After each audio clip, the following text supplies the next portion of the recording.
In what ways does your media product use, develop, or challenge forms and conventions of real media products? My media product has used, developed, and challenged many forms and conventions of real media. During my research, I looked into a variety of different music videos with similar genres in which I wanted to base my own music video around electronic dance music. This would include videos such as No Money by Galantis, Perfect Strangers by Jonas Blue, Me Too by Meghan Trainor, and many more. I looked at codes and conventions used in their videos and found some common similarities in which, when creating my video, I took into consideration. For example, one major part of electronic dance music is the use of bright colours and bright lights to engage the audience and to give an overall happy tone to the video. I used this within mine with the use of the clothing in the dance sequence especially, and thought very carefully about what colour each of the cast members would have as their power for their character. For example, I gave each of the characters who she helps a green, which represented the idea of a fresh start. I gave her a blue to represent the idea of trust, wisdom, and it being the colour of the sky, which could help represent that she is an angel or a helper from above. I showed near the end of my video the characters having both the colours of the powers, green and blue, to show that they have the power from her help, but is also their own.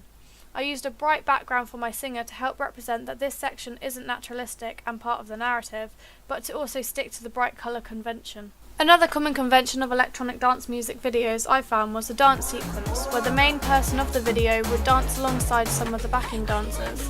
I noticed that they mostly focus on the main dancer or singer and use lots of close-ups in order to do this. They use lots of cuts to make the editing pace quick and match it to the beat of the musical interval.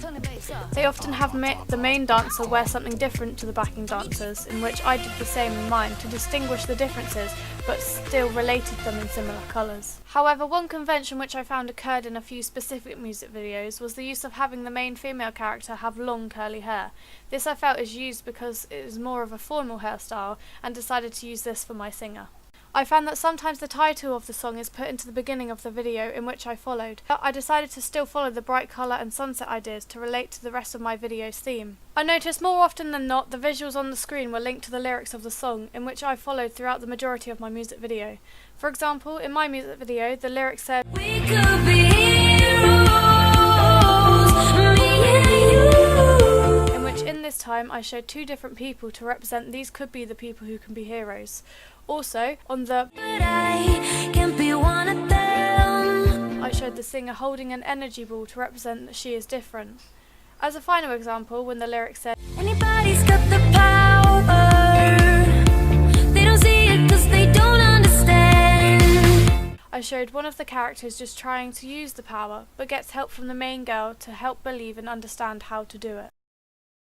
I wanted to show a range of issues in which different people can go through in their lifetime to make my video more relatable, realistic, and have a more effective moral to the story. I chose to make these through different characters, arguing with a best friend, self-doubt, bullying, lacking love, and loneliness. Bullying is an issue that has been occurring for too long now and has recently been represented in Galantis' music video No Money, in which I wanted to follow. I was careful with how I represented this particular scene because I didn't want to offend anyone, but used subtle stereotypes in order to portray this.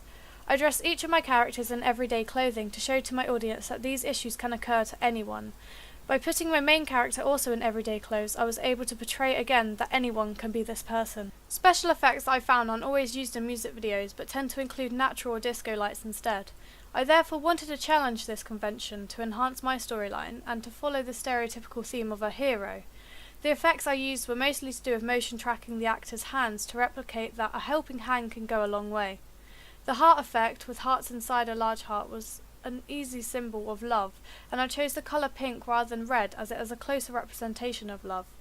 Fairy glitter was used by the helper character and the singer, as it had a positive connotations rather than a strong beam or line of light which shows more power than help. I also wanted to use pink light stars to follow the movement of my dancers to link to the storyline, but to also show that this particular part was more stylised. It links to some music videos to again show it isn't naturalistic. Cutting to the beat of the music, not just in the dance sequence, I found is a common convention of electronic dance music videos, in which I also included in my own video. Having a storyline, singer and dance sequence also seem to be included in many videos too. However, within mine I made my singer to be completely separate and made my character from the story the dancer as well as in the scenes. Often the actress of the storyline doesn't do the stylized sections of the video, but the singer or artist of the song does. To conclude, I have used, developed and challenged forms and conventions of real electronic dance music videos to create my product.